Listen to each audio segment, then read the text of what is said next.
It's not real. That is finally ready for the DNA. Oh yes. Dr. Blue, huwezi fanya maneno yako ifanyike leo. Siwe ni Dr. Blue. The Dr. Blue we know. Yes. No, but this test is really done. DNA. You always chambua kama blood test. So you go, you break it down and look at similarities. And then there's a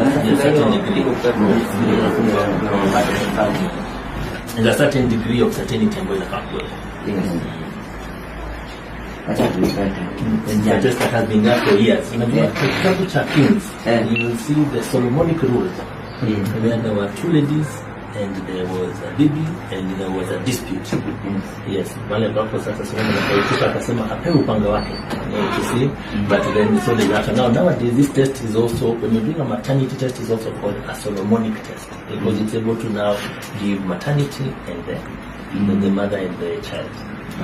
So for this one, for the documents, we have a couple of preconditions that are there, and then templates. We have initial documents that now have particulars.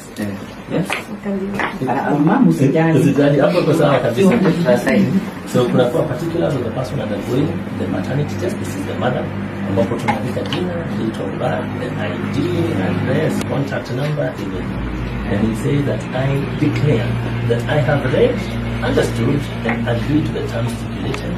The information given in this request is true and correct. I have not received any blood transfusion anytime in the last 3 months. I request and give consent for my DNA to be tested and for blood samples to be taken from me for this purpose.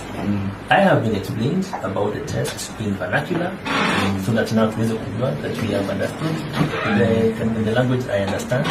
I've been explained about the possible outcomes of the test, that is maternity inclusion or paternity exclusion.